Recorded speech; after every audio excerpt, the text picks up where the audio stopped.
Hi Lacrosse fans, welcome back to episode number 14 of the Sticks and Picks Lacrosse podcast presented by Lacrosse Unlimited. Lacrosse Unlimited provides the best equipment, apparel, and lacrosse footwear since 1990. Make sure you check out their website at lacrosseunlimited.com for all your lacrosse needs. I'm your host, Will Petchnig, alongside co-host Jake Fox. In today's episode, we talk to one of the NLL's most respected coaches. We talk about his playing career, winning NLL Championships and Mann Cup Championships as a player, his transition into coaching, and the pressure of being Team Canada's head coach.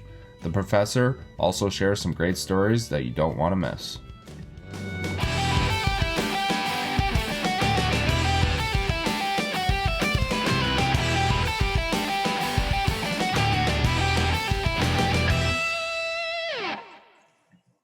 He's a three-time Mann Cup champion, a five-time NLL champion, a three-time NLL All-Star, a World Box Lacrosse champion. He was last year's head coach of Team Canada's World Champion Box team and the current head coach and general manager of the New England Black Wolves. Please welcome Glen Clark.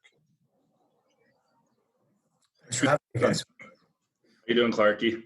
I'm doing well. Thanks, guys. We're excited to have you on here. I think you're a pretty big name in the lacrosse world, and the first thing I'm going to ask you is how you got the professor nickname. You know, I think it was Steve Toll that gave me that when we were in the early days of The Rock, probably before you guys were even watching, like end of the late 90s.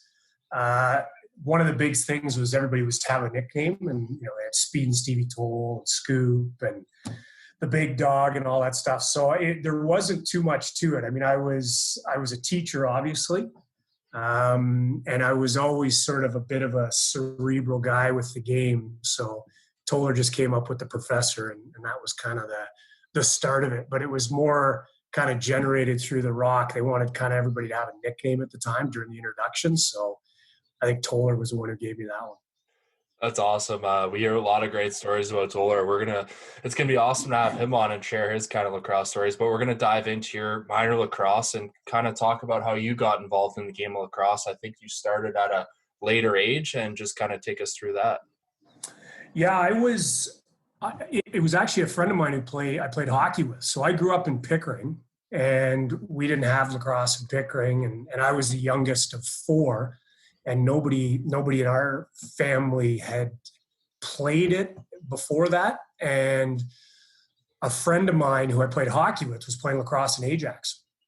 And I was playing soccer in the summertime. And then he said, why don't you try lacrosse? So I think I was 9, and I played both one summer.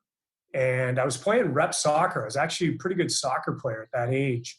And then it was pretty busy.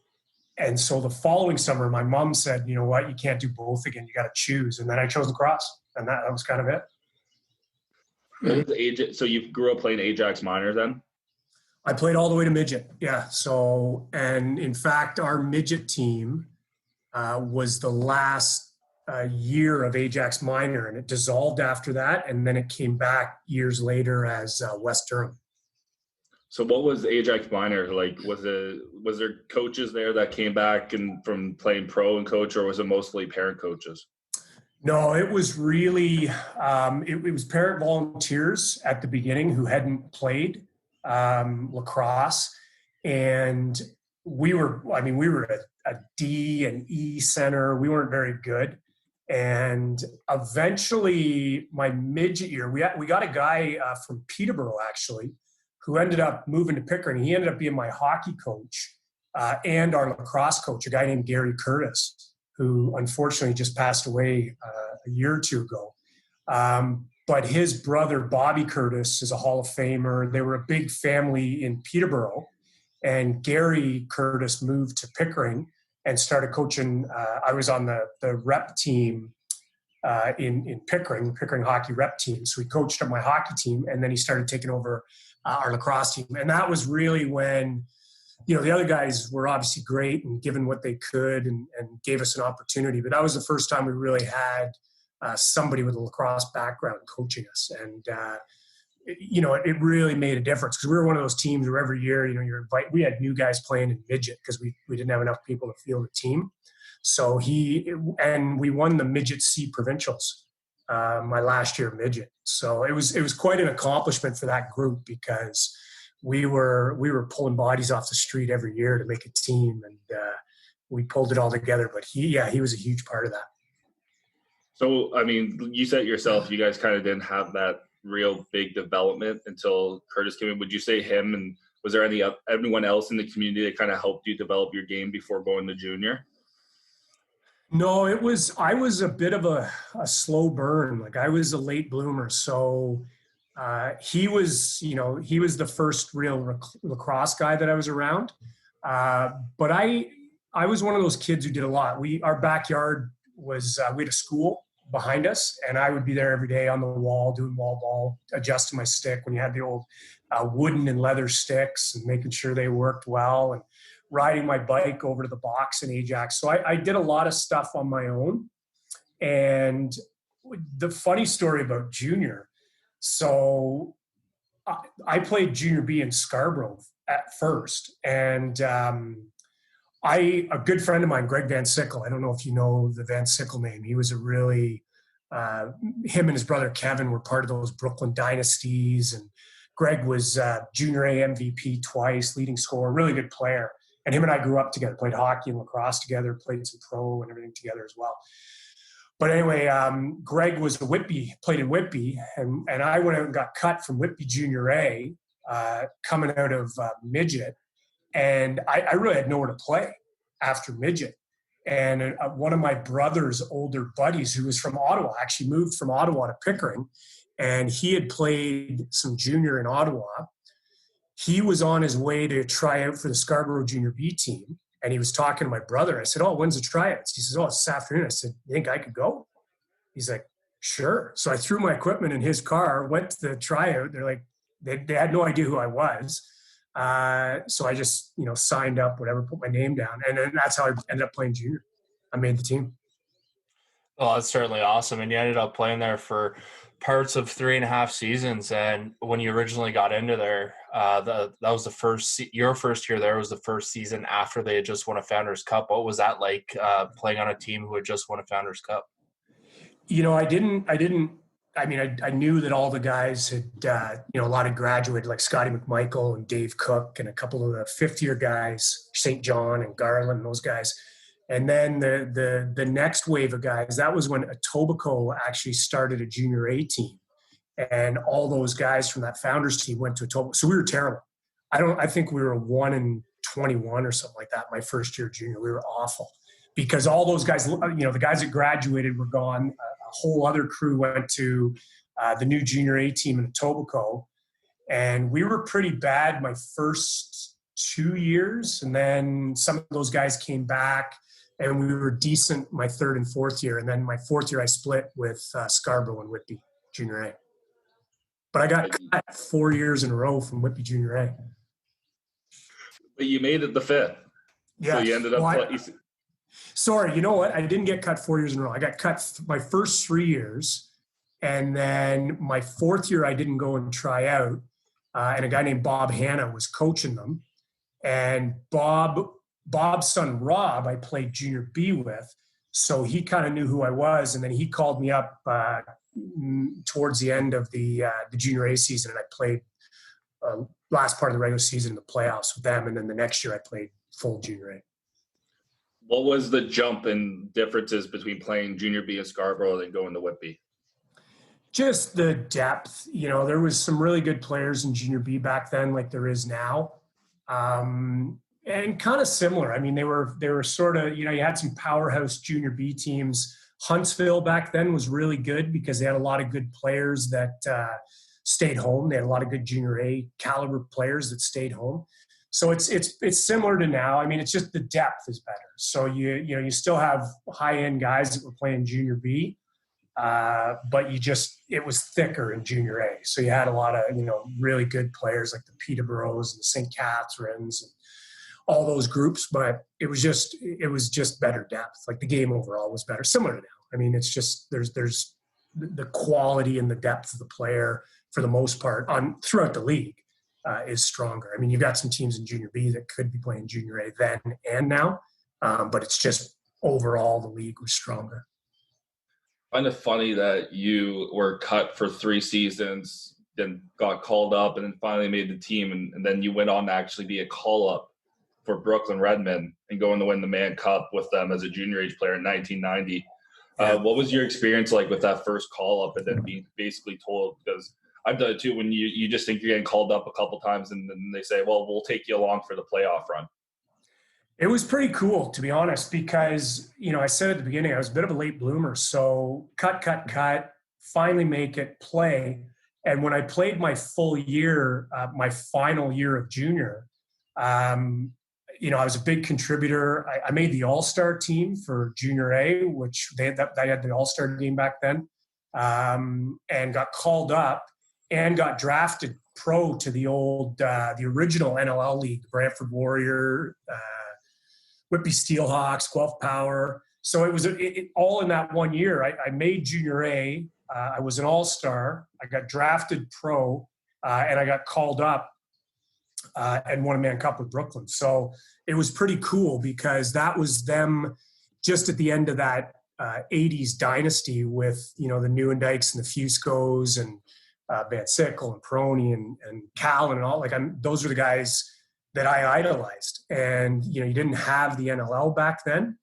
And I would literally sometimes ride my bike from Pickering all the way to Iroquois in Whitby just to watch some of their games because it was just incredible to me and how good they were. And even a year earlier, I would watch them in my 4th year of junior and think, man, I'm 100 miles away from this league. And then a year later, I'm playing with them and playing in a Mann Cup. And not only playing in a Mann Cup, Gary Gate, Paul Gate, Marichuk, the team was stacked. And the funny thing is when the GM, this guy Bob Diggin, called me, he said, hey, would you like to come up for a Mann Cup run? I literally said to him, I said, yeah, I'd love to, but I don't know why you need me. Because they were so stacked. But it was cool. It was a great experience and a great time of my life. Yeah, no, certainly. And always winning a championship is certainly very special. So we're going to have a little bit of fun here. We're going to do our word association game. Basically, Jake's going to give you a word or two, and you got to think of someone in the lacrosse world that you have come across or seen or watched play that best comes to mind for that word. Okay, I want to qualify this first. I don't want anyone, because I've been around it for 40 years. I don't want anyone to take offense. Picking one name and a word association is tough. So I don't want anyone to take offense. That's okay. When we did it with Willie, he picked about 5 names for every category. So yeah, I know it's hard, man. You've been around so long, man. Anyway, I'll do my best. The first word's goal scorer. I would say actually Greg Van Sickle, the friend of mine. His last year junior, I think he got 86 goals in 20 games or something like that. He was phenomenal. Playmaker.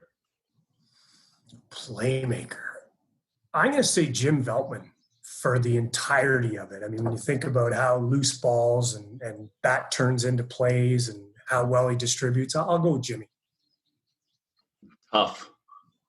Tough. Johnny Fusco, an old Brooklyn Redmen captain, the toughest man I've ever seen. Now, he could fight and he would fight, but I just have never seen anyone take more of a beating or give more of a beating than Johnny Fusco. Detail-oriented. Les Bartley. Greatest of all time, the GOAT. Gary Gate. Coachable.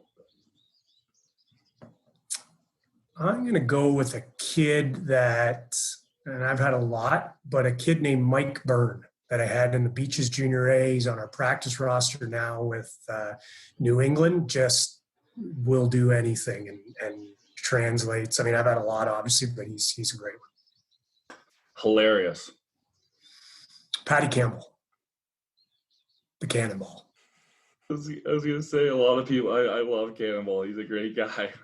He's, pardon me? Go ahead. Oh, I was just going to say, Patty's a good friend of mine. We were in each other's wedding party, and he's been a long time buddy. All right, next word's roommate. The big dog, Laddie. Agitator. Who's an agitator is Toller. he is, that mouth never stops with Toller. Like I couldn't keep up with him. I don't say anything on the floor when I played other than when it was time to say something, but Toller just never stops. I'm going to go with Toller. Good, Steve Toll. Coach.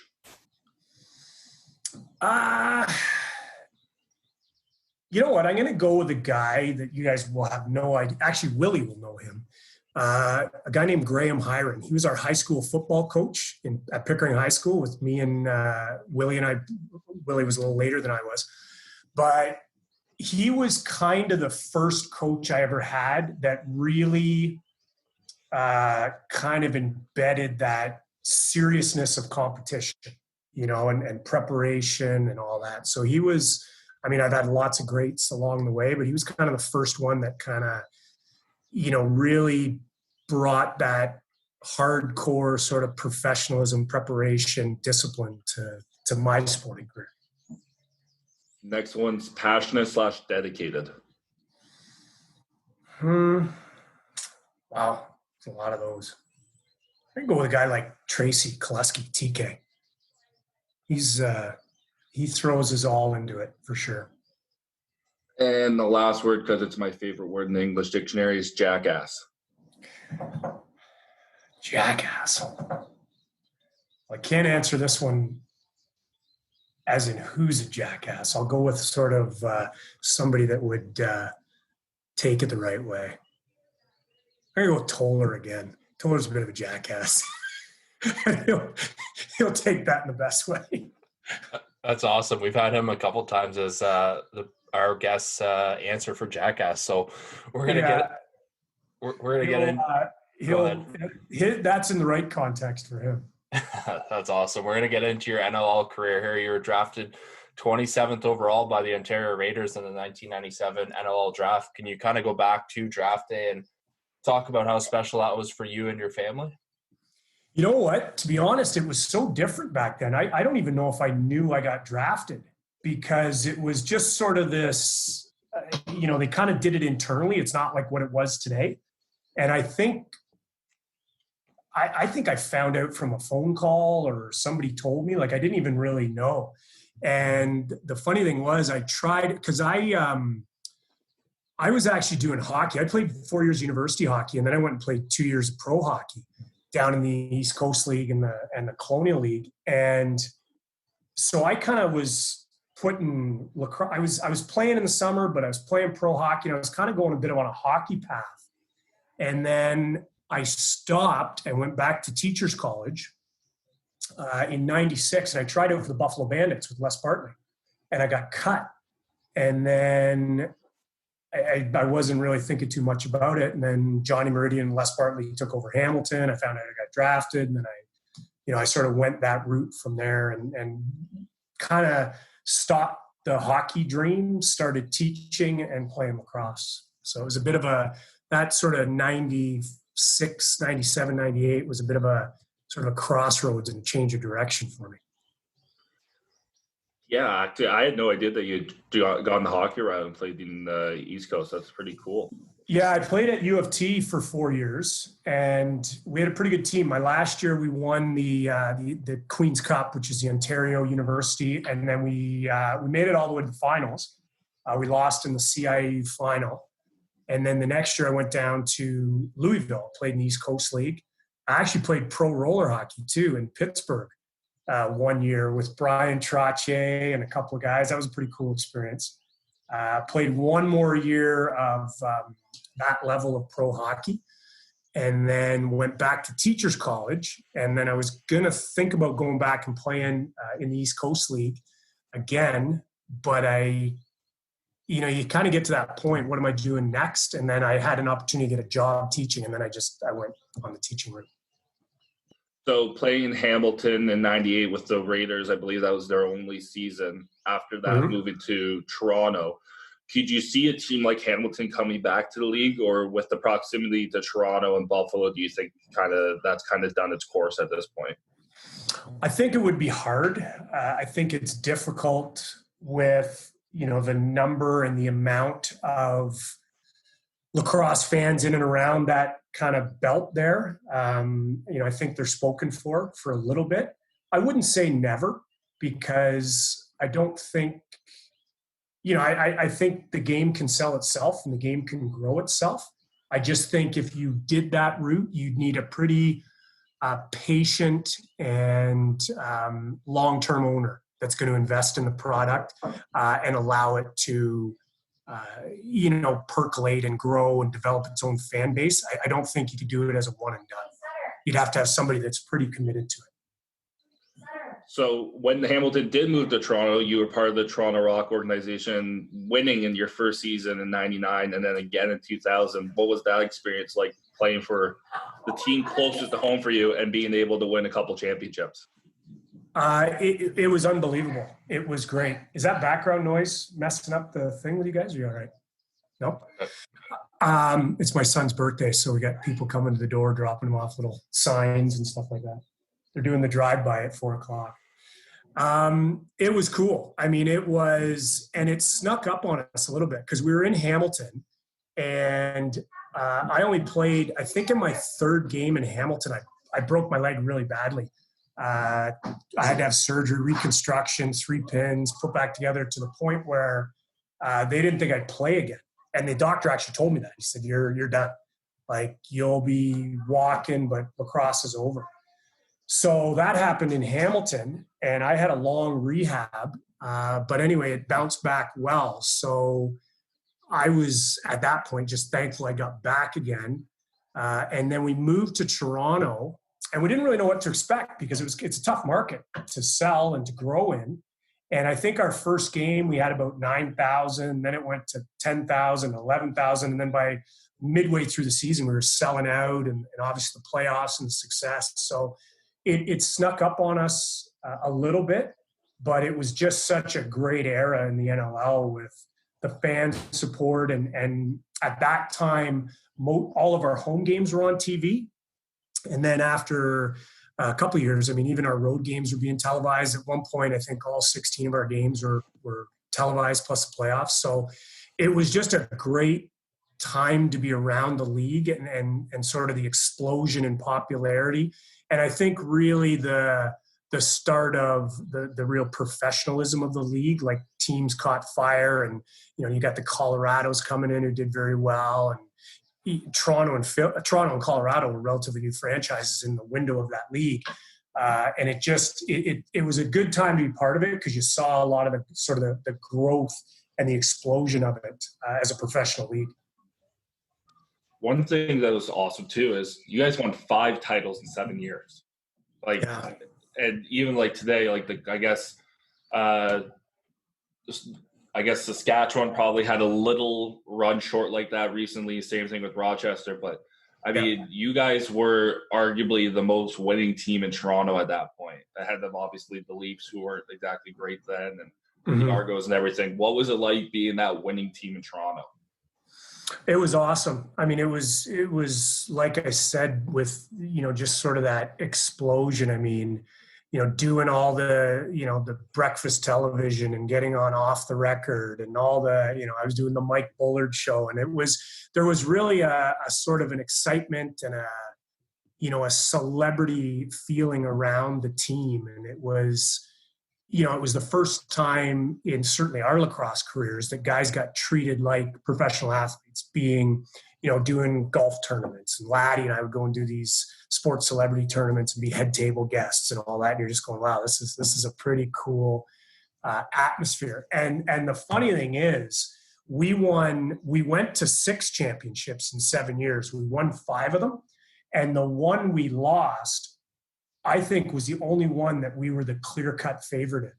We were Philly had upset Rochester, I think, in the semifinals in 2001, and we ended up playing them in the finals at the Air Canada Centre, and we were heavy favorites, and we ended up losing that one 9-8. But all the other ones, like the 2 Rochester ones prior to that, were coin flips. The one in 2003, we were pretty big underdogs actually in Rochester, because we'd never won there. We hadn't won in Rochester. As a player, I only won in Rochester once, and it was the 2003 championship. And then, in 2005, we were probably pretty good favorites then, but we had a real good chance of winning 6-7 because the one we lost in 01, we were huge favorites. We had a really good team.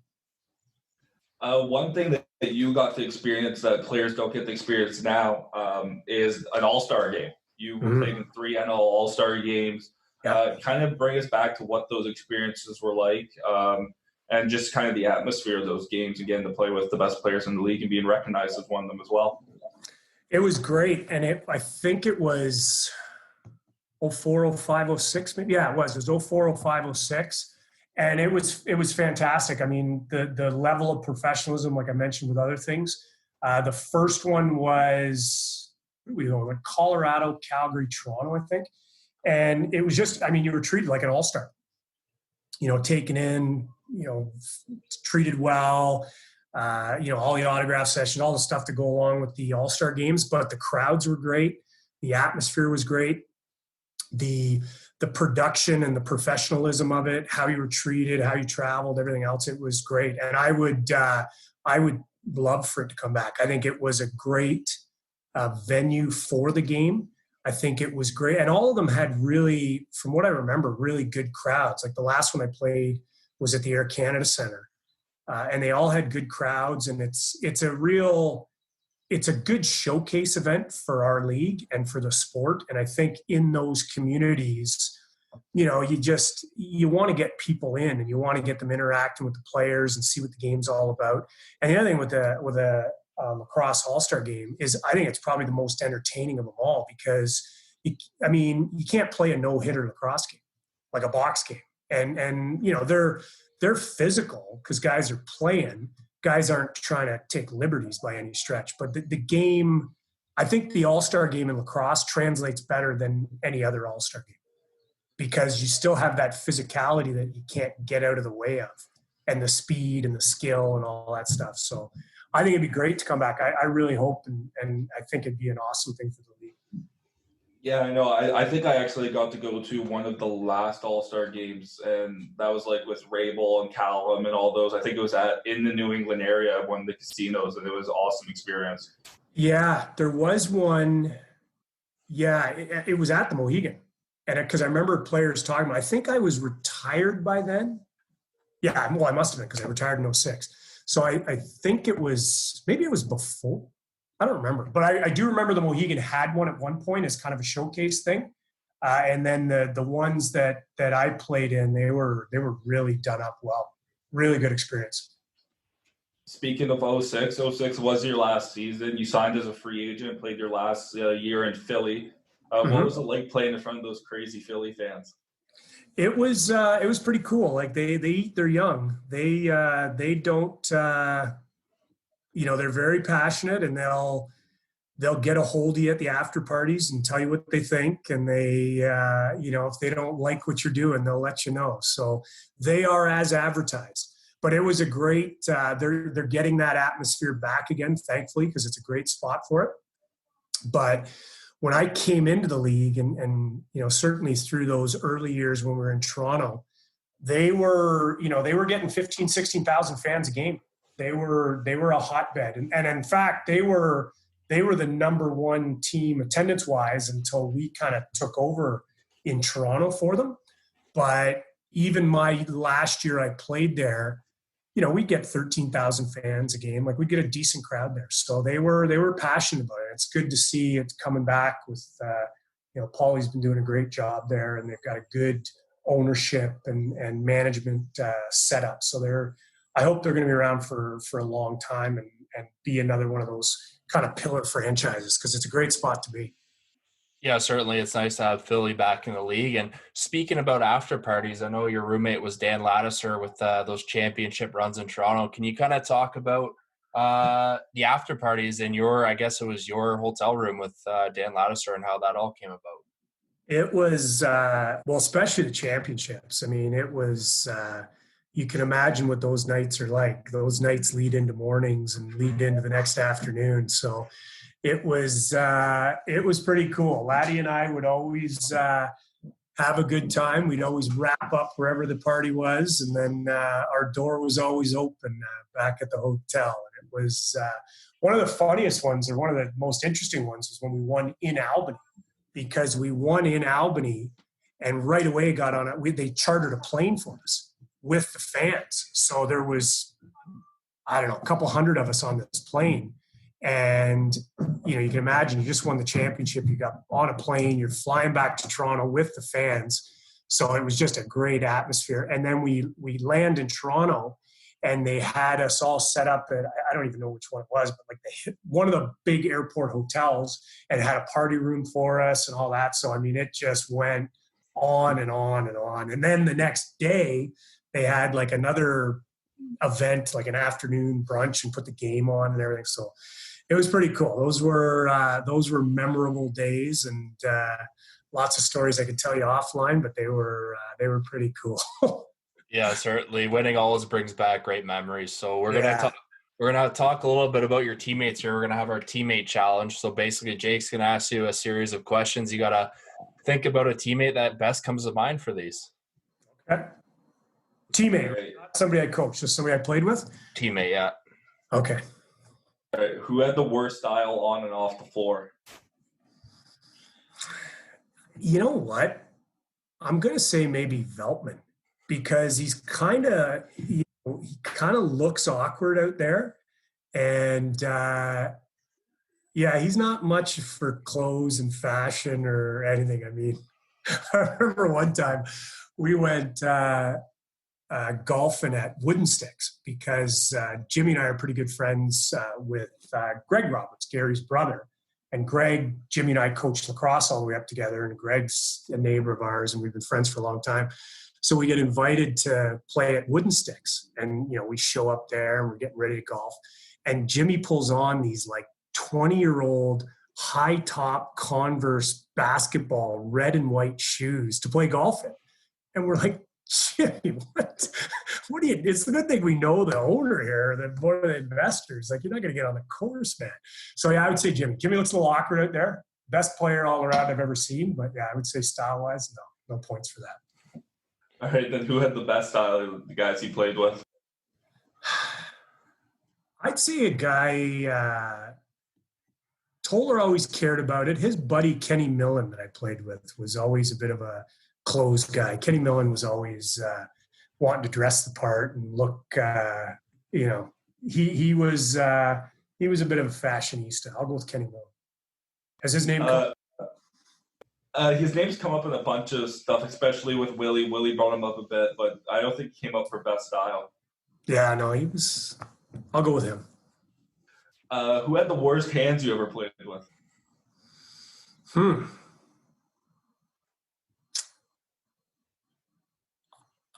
I might go, I don't know, they may come upset. There was a guy named Jason Spolster that I played with in Brooklyn, Peterborough guy, who was tough as nails, like just an animal, but wasn't much of a finisher. So I might go with Spoley. He had great hands in one aspect of the game, but not the other. Who are the guys you played with would most likely become a president or a prime minister? President, prime minister. I would maybe go with Greg Van Sickle again. He's a pretty smart guy. He's a chemical engineer, MBA, worked for lobbying firms, still does, so I would say probably him. Who is the biggest prankster? Biggest prankster. Toller was always up to something, so maybe I'll go with him. He was always doing something. He always had something going on, so I'll go with Toller. Who was the laziest guy you played with? Laziest?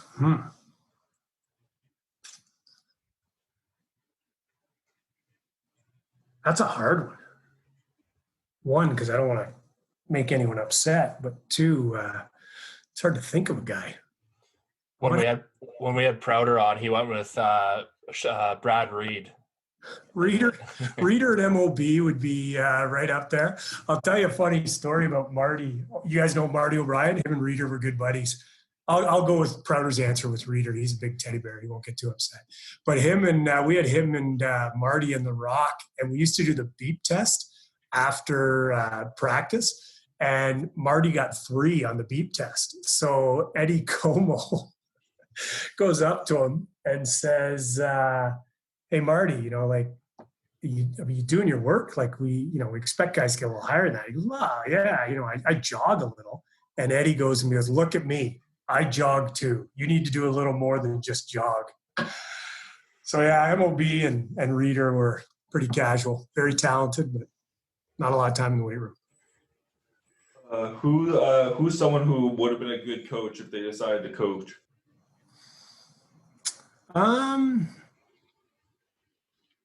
Who I think would be a good coach would be a guy like Bobby Watson. He was very level and very calm and, smart and just purposeful. I think Bobby Watson would have been a good one. Best athlete you played with? Best athlete I played with? I would say, actually, to be honest, Greg Van Sickle again. He was, at that time, sort of the top junior lacrosse player. He had a hockey scholarship to Cornell that he turned down because he went to U of T and played hockey at U of T. Played for Team Canada Rugby. So he was, and was a good basketball player. Like he might be the best all-around athlete I know. Best athletic lacrosse player, I would say, is the Gate. So Gary or Paul. Best fighter or toughest guy you're glad he was on your team? I think the big dog in his day, because Laddie, early on, he didn't see himself as a fighter. Like when we started in Brooklyn and that, he kind of grew into that role, but he was just so big and, he's one of those guys I don't know how you would ever get near. So he would be one of them. Another guy would be Andy Ogilvy from my days in Coquitlam, long time in the NLL. Andy was probably the meanest guy. Like he was really tough and mean. But Laddie was good at his craft for a long time. Locker room DJ. I don't even remember, to be honest. I never really paid. I would say maybe Willie. Willie seemed to be into music back in the day. He seemed to be more into that. I was never one of those guys who paid attention to that stuff. So I'm going to go with Willie. I think he was always kind of hanging around and bringing stuff in and near the music. Who was the best cards player? Well, probably Toller had the most success because he cheated. So I would say he had the most success. I don't know if he's the best cards player, but he certainly was. If you looked at results, it was Toller, but it was just because he was playing every angle he could play. All right, and the last one, this one's a little this or that one, but the 90s and 2000 Brooklyn Redmond team or your 99 to 05 Toronto Rock team? Oh, like the two Mann Cup teams, the 90 and the 2000? That's a tough one because they were so different. The 90s Mann Cup team was so stacked. I mean, when you look at Gate, Marichuk, Park, and then all those longtime Brooklyn Redmond guys like, the Van Sickles and Fusco and Peroni, that team was pretty stacked. I would say the 2000 Brooklyn team was a little bit more like those early Rock teams where we won on sort of balance and discipline and team play. Like everyone kind of looks at that Rock dynasty like we were such a dominant team, and results wise we were, but I don't know if there was ever a year where people had us as the best team. Like there was the Rochesters, there was other teams that when people looked at them on paper were like, you know what, that team's probably more skilled. Our team had a lot of good, high-end guys, but we played a pretty consistent and mistake-free game, and that might have been our best attribute. I mean, obviously we had very good players as well, but I think we won through attrition and consistency. Like We didn't give up. We never, we never beat ourselves. So I would say the 2000 Brooklyn team was a little closer to those Rock teams. The 90 team was just stacked, really stacked. We talked about your Brooklyn 2000 team. We're going to talk about your major series lacrosse career and your WLA career. You guys were the underdogs in 2000. Can you kind of talk about that Mann Cup experience and coming out with a 4-0 series, Mann Cup series victory? I think it was 4-0. It was, yeah, against Victoria. And we were huge underdogs. We were underdogs in the OLA final against Brampton. That was, Veltman was on that team, and a lot of strong players from that era. So we were big underdogs against Brampton. We went down 2-0, came back, won 3 straight, lost 1, and then we won it in game 7 at Iroquois, which was just unbelievable. It was packed, like standing room only. The aisleways were full. It was about 200 degrees in there because it was just jammed. And that was huge. And I remember Laddie and I specifically remember Laddie because when we won it, we were just so like, you're such an underdog. You go 7 games, and 7 games in summer ball is just an absolute grind. And we were so elated to win. And then Victoria came in, and they had, Gator and Dowling and Toth and Manny and all these guys. They were stacked, and they were supposed to just crush us. And in fact, game 1, I think after the first period, we were down 9-2. And we thought, oh man, we're in trouble. But we rebounded, came back, tied it up, won in overtime. And I believe the first 3 games went to overtime, and we won 15-13 in all 3 of them. And then we smacked them a little bit in game 4. But yeah, it was huge because we were big underdogs in both series. And there's a lot of satisfaction to being able to win that one because, we were pushing the boulder uphill, that's for sure. You ended up in 2001, decided to go out west, play in the West Coast League, and you played for the Adanacs and winning the Mann Cup again in 2001. What was kind of the big differences you saw between playing the East Coast ball versus the West Coast ball? The team, the Coquitlam team was definitely more star-driven. Like there was a lot of, NLL stars on that team. And it was a grind. I mean, to be honest, very similar at that time. You might have had a little more depth out west. And by depth, I mean teams that could win. Because when we were out there, Victoria was obviously good. New West was good. Burnaby was good. So you had kind of more teams in the mix out there. Whereas in the East, it's traditionally been 1 or 2 teams that really, at least when I was during my era, that were really the teams to beat. So, the play and the skill was pretty comparable across the higher end teams. I think there was more teams in the mix out west. And I went out there for 3 years. I went out 2001, 2, and 3 because I was teaching. So I would go out for the whole summer, and it was a great experience. Yeah, no, certainly. And you brought up a 9-2 first, down 9-2 after the first period in the Mann Cup with Brooklyn in 2000. Is that the time when you decided to knock over the Gatorade and it kind of went all over Prouder? Yeah, it was funny. That was Prout's first year with Brooklyn as senior, and he was our best player. He was so good in those playoffs, the Mann Cup. But yeah, we were getting smacked, and it was game 1. And I don't, and I still don't really do this. I don't ever really know what I'm going to say or what I'm going to do until I do it. So when I walked into the room, it just kind of started escalating, and I told everybody they needed to sit down and they needed to listen. And I was pretty colorful at the time. And at the end, I grabbed the whole table and I flipped it over. And the funniest thing was we had some young guys like Prouder, and all this Gatorade's going all over the place. And I didn't leave.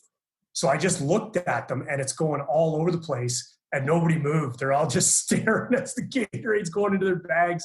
And I kind of felt bad about it afterwards, but it had the intended result. We certainly came storming back. Oh, that's awesome. And I remember Prouder telling me that story, and he still gets a good chuckle out of it today. So we're going to talk about your coaching career. After the 2006 season in Philly, you were offered the coaching job at the Toronto Rock. What led to your decision to retire and kind of take on a new role with coaching? Yeah, that was a tough time. I had been I'd had a lot of injuries leading up to 06. Like I broke my leg 3 times. I had surgeries. I had a tough go, and I started breaking down, to be honest. In 06, 05, I missed a lot of games with a hamstring. I had 3 knee surgeries. I was having I played the whole season in 06, but I wasn't physically great. Like I was in a lot of pain. I couldn't play at full speed. I was playing more with my mind than my body by that point. And I was 37 years old too. So I wasn't young, and I was getting to that point where I was going to go back and play again. And then the owners of the Rock actually contacted me, the one owner, Bill Smith, and said, we've made a change, and do you want to consider coaching? And it was just one of those kind of tipping point moments where I probably could have played another year or 2. But I was pretty beat up at the time. So I thought, you know what, it's something I always wanted to do and always wanted to get into. So I decided I'll still be in the game. I'm still able to compete at the highest level. My body's a little beat up right now. So I'll do it. And that's how I made the transition. In hindsight, I wasn't ready. It was too early for me. It's hard to go from being a player and going right into coaching, especially as a head coach. So, you live and learn, but that was the genesis of that decision. I had a lot of injuries leading up to that point, and I was starting to break down. So I thought, you know what, this is the transition I eventually want to make. So here's an opportunity right in front of me, and I'll take it. Yeah, talk about those early days with the Rock, because like you said, there was ups and downs with those teams, and it was really a learning experience for you, especially going from playing to coaching, which you don't see normally. Guys will cut their teeth in junior A a little bit or coach minor and work their way up. You made that transition right away, and you said retrospect, it wasn't the right decision for at the time, but talk about those days and really trying to make that adjustment. It was tough too, because it was a bit of a transition time for Toronto. We were, it was 07. So they'd been a very strong franchise for almost a decade. And eventually, you're going to have a valley. So I kind of was getting in there when the valley was coming. And, the message from ownership was, restock the shelves, let's, get picks. And that's when we started making a lot of deals for some veteran players, getting draft picks, doing all that. But it's also difficult to win when you're trying to restock the shelves. So there was kind of that dual pressure of rebuilding, but also why aren't we winning? So, and as a young coach, that's a difficult balance, because you're sort of listening to the rebuild model, but you're also listening to we got to win model, and those things don't mesh very well. So there was a lot. It was a bit of a turbulent time in the Rock organization, because there was a lot of change, and it was almost like the changing of a dynasty. So it was a bit difficult. But having said that, there was lots of learning, lots of growth that went along with it. Lots of mistakes made and lots of things that I wouldn't do now. But that's the process. Everybody goes through it. Whether you start, whenever it's your first, you're going to make those mistakes and learn those lessons. And I still look at it with fond memories. I got to coach Jimmy, I coached Laddie, and a lot of good friends were still there. But it was certainly a difficult time in the Toronto Rock transition history. And then there's also an incident as a coach with the Rock, obviously, that you were a part of. It's one of those things that, I wasn't aware of it until, you actually did some research on it. But if you'd like to mention it, if not, we can go right through it.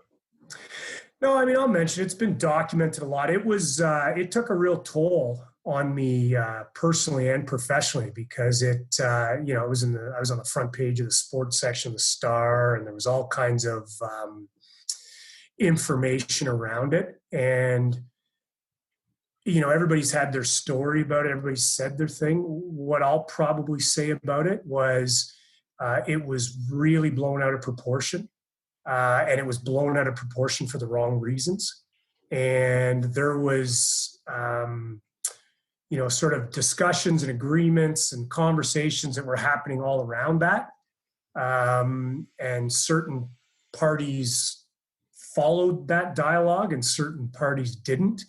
And they didn't for the wrong reasons. So to be honest, it wasn't really on my radar. It was a bit of a after sports shirt grabbing, shoving, swearing, all, stuff we've seen 100 times, certainly not even in the top 50. I've seen worse stuff at my Wednesday night men's league than what this was. But the environment it was in, the timing, the parties that were involved, it certainly, it took on a life of its own. And, there's lessons from it, because even though it was an event that probably all of us have been in at all different levels, you certainly learn at the highest level, I wouldn't even say the highest level, I'll say at any level, that these things can get away from you, and you got to be careful to avoid them. So it was a lesson. But yeah, it was, I'm not too happy with some of the parties that were involved. I'll say that. Again, it's one of those things that happened in the heat of the moment, and obviously you moved on from it. Now being the coach of New England, the second coach in the franchise's history, and then about halfway through the short season, you were also promoted to being the GM with Richie moving on to New York. What was that experience like? One, stepping into a new coaching role with a relatively new franchise, and then taking on that GM role halfway through the year this year. It was exciting, because, to be honest, after I got released by Toronto in 2009, I had to rebuild myself, and I was pretty purposeful about it. I kind of took a step back and a bit of a cerebral approach, and I started coaching CLACs with Latticer, actually. And one of the things that him and I talked about was, this is a great opportunity for us to grow our craft, get better at what we do, become better coaches. And we were really kind of purposeful in that. And then I took on the junior A job in the beaches. So I was starting to be very purposeful. Like when I took the Toronto job, I just jumped into it and I was learning as I went and all that stuff. But getting back to New England, I was an assistant coach with Team Canada with Eddie and Keenan and Paul Day. And I was very purposeful about, learning from them, experiencing the whole thing, and getting a different perspective on being a coach. Because you need a certain mindset, coach versus player. So it was pretty satisfactory to get the New England job, because I'd been pretty purposeful about that direction. And then, certainly getting on the Team Canada staff for 2019 was quite an honor. So it was quite a journey back, but it was satisfying in the sense that I was very purposeful about wanting to do that journey and to do it the right way, like put the right blocks in place and not jump ahead of anything, put my time in and get myself back and get better at coaching. Yeah, certainly. You talked about Team Canada there. You were lucky enough to win as a player in 2003, the gold medal. Can you kind of talk about that experience and what it was like to represent your country? It was great. I mean, it's the highest honor. So, and especially in Canada, where, then and now we have such a strong talent base of players.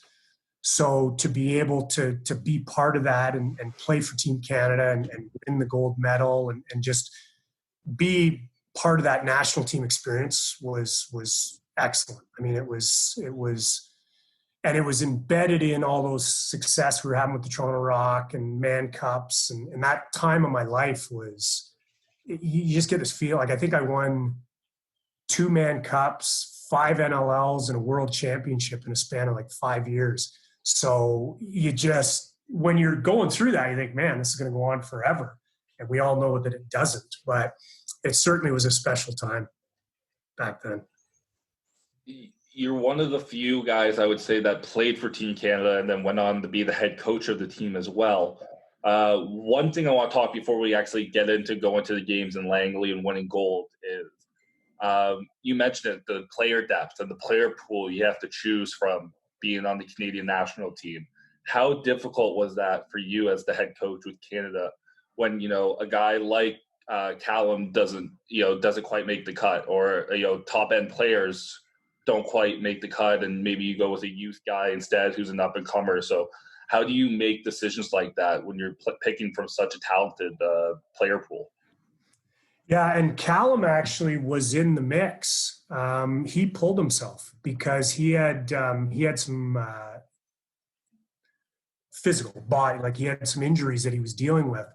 And I talked to Callum and said, you've been shortlisted, and because one of the things we do is, I'll sort of tell you the process is, we have 7 guys, myself, the other coaches, everybody that's involved in the GM, which was Eddie Como.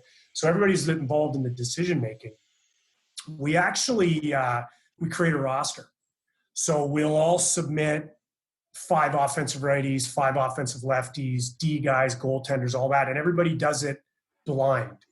And it gets submitted, and then we sort of create this tally, like this guy got 7 votes, this guy got 6 votes. So you sort of develop your talent base using all the people there, all the decision makers, and then it gets weaned down from there. So we start with maybe 35 to 40 guys in our player pool, and then we wean it down a little bit from that, and then we contact players and say, hey, you've been selected for the initial 35 player pool. Are you able to compete,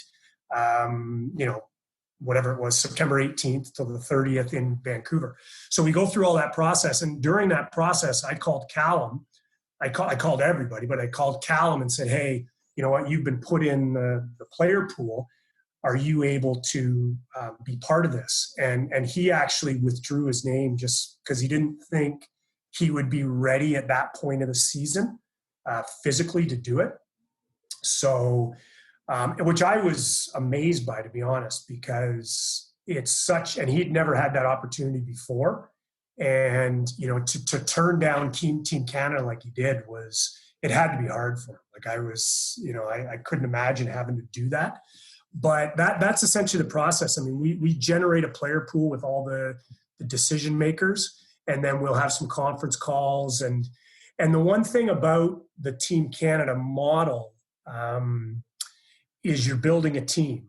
So, we're looking for guys. If you talk about offense, we can't have 5 Callum Crawfords on the right side. You need your 1, you need your 2, you need your 3, you need your 4. You need that balance offensively. So I know a lot of times, people will look and go, why isn't this guy there? Why isn't this guy there? And those are all legitimate questions, but it really is about building what you think is a good fit, defensively, offensively. And one of the things I say when I do this with the staff is, we need the singers, we need the dancers, and we need the setup crew. Like, you need a bit of everybody. So, it's a challenging process, but it's obviously something that's so fun to be part of. Yeah, I'll say this. Whenever you pick from a talent pool like that, you could always make a team A, a team B. There's so many guys you can pick from, no matter what you do, someone's going to bitch about someone not being on the team. So, yeah, I'm sorry, and we talk about that too. And when we go through this process, that's what I said to him. I said, look, the only time we're going to be right in this whole process is right after we win the gold medal. Like that's the only time we're right. Up to then, people are going to question it and challenge it. And that's what makes the sport great, especially, with the depth of players we have. And that's what I tell the guys. I'm like, look, don't worry about the noise. Don't worry about the questioning, because no matter what we do or who we pick, we're only going to be right once. And that's when we win the gold medal. So, and luckily and thankfully we did. So, we were right for 2019. I was going to say, luckily you guys did win. What was that experience like for you in Langley, being on the coaching side instead of the playing side? Stressful, really stressful, to be honest, because Canada's never lost. And it's kind of the elephant in the room, right? Nobody wants to talk about it. But the reality is, like, even going back to when I played in the very first one in 2003, Canada's never lost a game. Never mind lost. They've never lost a game. So that's quite a run. And with that comes a lot of pressure. And with that comes a lot of pressure on the GM and the head coach. So it's pretty stressful. I mean, you have a great sense of relief and joy when you win it, because, you know, that 10, 12-day tournament and even leading up to it, there's a lot of pressure that goes along with it. Yeah, certainly. I couldn't imagine that pressure. Being a head coach or a GM or even part of that group of 7 people who select a team, there's so much pressure to winning a game, especially with the streak that Canada Lacrosse has right now. So we talked a little bit about Callum here, and he wants you to explain the neck guard or the throat guard from the New England Black Wolves. Yeah, and so every team has a player of the game thing that they give out, and I didn't know this was coming. I found out about it in Saskatchewan after we'd won in Saskatchewan. So ours is the throat guard, which is like an old goalie kind of throat guard, and it as Brett Manny explained it when he was given out, it's like you get immunity from Coach Clark from being throat punched for the week. So what happens is, over the course of, I guess, my career as a player and a coach, I've used the old throat punch line. Not I'm going to throat punch you, but in terms of, you know, there's times where you got to push back and you got to be the throat punch and all. So I've used that term on different times. Like, I don't want this taken out of context where I've threatened a player that I'm going to throat punch him. I've just used it in, you know, sort of in descriptive terms. Like, sometimes it's time to throat punch somebody. So that is now the player of the game, and they have immunity from me for a week by having the throat guard. It's pretty funny when they introduced it in the dressing room. So and it's funny too, because we've had a couple times. I think Nick Chikowski won it one week, and we were doing video the next week. And on the video, there was a pretty big screw up that he made, and somebody in film went, "Good thing you got the throat guard, Nicky." That's awesome. It's been pretty funny. Yeah, it was pretty creative by the captain's group. Well, that's certainly creative, and that's the stories we love here. And so we're going to get into our final segment here. It's our ref segment, and you've been around the game a long time, and you've been around a lot of officials and referees. So we're going to ask you who your favorite referee is and why. Just one, or is this where you're saying Willie kept giving 5?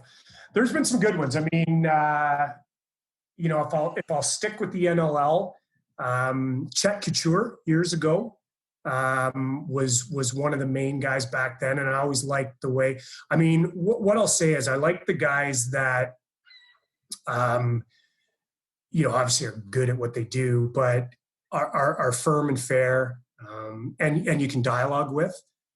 Some guys, you know, those guys seem to understand the pressure that goes with coaching and the challenge and the you know, sort of the explosive nature of our game and how fast it moves and that. And, you know, guys like Chet, you know, he would always have the ability he didn't necessarily agree with you, and he didn't necessarily, you know, take any crap from you, but he would talk to you and he would give you his side of the story. Gardino, in today's game, will do that now. Todd LeBranch. Those are the types of guys that I like, that'll have the dialogue with you. But having said that, I think the NLL, they're, you know, and I know what goes on behind the scenes. I mean, they're held accountable. The refs are held accountable. And even though we don't agree with them, and you know, that's sort of the nature of the combative nature of our sport, they do get held to task. And for the most part, they do a very good job. So, I think the quality of reffing, certainly in the NLL, is much stronger than when I was a player. The depth of excellence. When I was a player, you had a couple of good ones, and then you'd go into some games and go, oh man, this is going to be tough, because you'd be getting some guys that just, and in no fault of their own, there were some guys that they were putting in that just didn't have experience to do it at that level. So those are the types of guys that I enjoy, because, they'll give it back to you, but they'll always answer your questions. But for the most part, it's a pretty, they do a pretty good job. We get on them a lot, but they're professionals just like the rest of us. Yeah, exactly. And you mentioned non-NLL officials there. Do any come to mind for you? There was some in the old major series, who was a great referee, and you guys might be too young to remember him, was a guy named Gary Martin, who passed away a few years ago. But Gary was excellent. He was one of those guys that I described that, you could always talk to him. You could always have dialogue with him. And he would do his job and be professional. But he was one I really liked from days gone by. And, he did a lot of my junior and my senior career. Got into a little bit of coaching towards the end, and then unfortunately passed away a few years ago. Yeah, exactly. And it is unfortunate. But you did mention that the dialogue between coaches and the officials, and that's something that goes a long way in the game of lacrosse. And I think it helps limit the abuse that some officials receive from whether it's coaches or players. So I think dialogue is key between the officials and everyone involved in the game of lacrosse. So we really appreciate you coming on here and talking with us today and sharing your stories about lacrosse. And we're excited to continue watching your teams play and wishing you the best of luck in your continued career here. Except against the Riptide. Yeah, well, the Riptide is growing their brand right now, right? No, that's great, guys. I'm happy you guys are doing this, and happy to be part of it. So that's great. Keep up the good work. Thanks, Clarky. Thanks for listening to another episode of the Sticks and Picks Lacrosse podcast presented by Lacrosse Unlimited. A reminder, you can check out their website for all your lacrosse needs. On their website, you will also find all of True Lacrosse's best products, including the new Vector lacrosse head. Don't forget to check out our social media pages on Instagram and Twitter at SticksPicksLax, and on Facebook at Sticks and Picks Lacrosse for more lacrosse content, the finals of our GOAT Challenge, and some lacrosse giveaways. If you want the easiest access to listen to our podcast, you can subscribe to us on Apple Podcasts, Spotify, and SoundCloud under Sticks and Picks Lacrosse. You can also check out our YouTube channel at Sticks and Picks Lacrosse.